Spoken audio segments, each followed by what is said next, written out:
Okay, fourth graders, we're going to get started with your math lesson right now. Today we're doing Module 5, Lesson 19, and we're using everything we've learned about adding and subtracting fractions today in order to solve word problems. So we're not learning any new math concepts. The hard part today is going to be making sure we can read and understand the word problems. And we show that we understand word problems by being able to draw pictures that accurately represent those word problems. Okay, so let's start by taking a look at the problem of the day.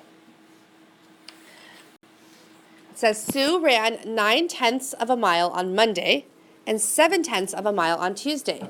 How many miles did Sue run in the 2 days? The first thing we have to figure out is what is this question asking us? Avani. The question is asking us how many miles did Sue run in 2 days. We want to find out how many miles Sue ran altogether in those 2 days. What important information is there to help us figure that out? Sanvi? She ran 9/10 of a mile on Monday. Very good. First she ran 9/10 of a mile. And then? 7/10 of a mile. Good. So we always have to RDW, which means read, draw, and write. So we know that first she ran 9/10 of a mile. We can draw a tape diagram to show that that's 9/10 of a mile. And then we have to say on Tuesday she ran 7/10 of a mile.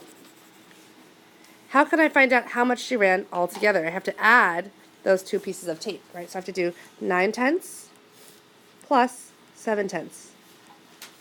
If I have 9/10, but I add 7 more tenths, how many tenths do I have altogether? Everyone? 16. 16/10. But we know that 16/10 is an improper fraction because there's a hole hidden inside. How many tenths are in one hole? Everyone? 10. So if I use a number bond and take out 10 tenths, how many tenths are left? 6 tenths. So I can say that altogether she ran 1 and 6/10. What's the units? Everyone?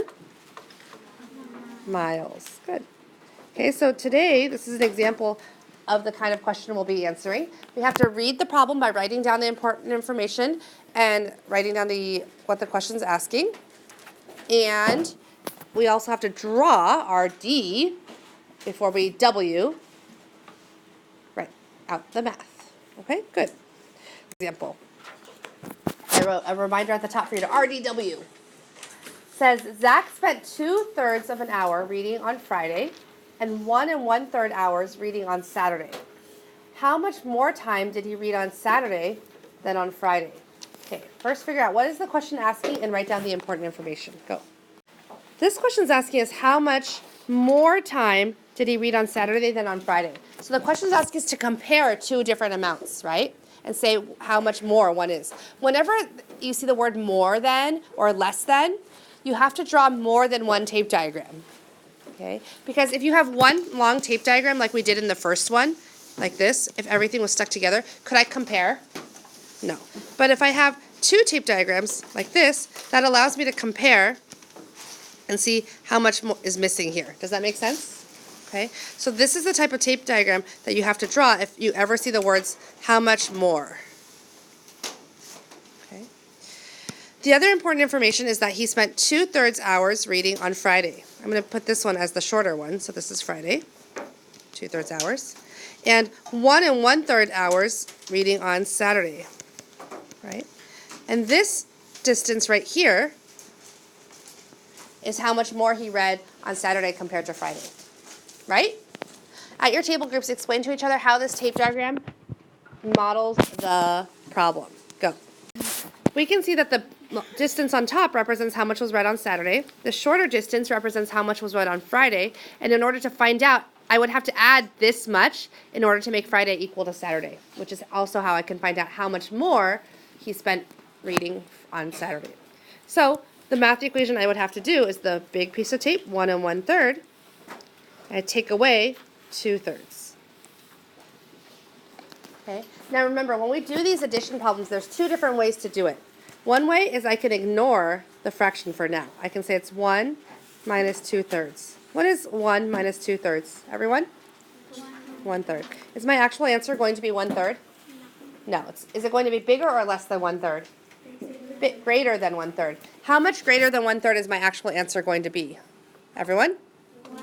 1/3 bigger. So I have to take my answer 1/3 and add 1/3, and I get 2/3. That's not the only way to solve it though. Another way to solve it is I can use a number bond to say that 1 and 1/3 is the same as 3/3 plus 1/3, which is 4/3. And so I can rewrite my problem as 4/3 minus 2/3. If I have 4/3 but I take away 2/3, how many thirds are left? Everyone? 2/3. So you can see that the two different methods you get the same answer. Now, neither of those are my complete answer though. I need to label it. Is it 2/3 of a minute longer? 2/3 of a year longer? 2/3 of an hour longer? What does the problem tell us? It's 2/3, everyone? Hour. Good. Okay. So imagine Marcia, she made 2 different pans of brownies. Now her family ate 1 and 5/6 pans of brownies. What fraction of a pan of brownies was left? So same thing, RDW. Start by writing down what the question's asking and the important information. Then see if you can draw a picture that represents this question. This question's asking us to figure out what fraction of a pan of brownies were left. And we know she started with 2 pans, but then 1 and 5/6 pans were eaten. So in order to draw a picture, I can show that here's 1 pan of brownies, and here's a second pan of brownies.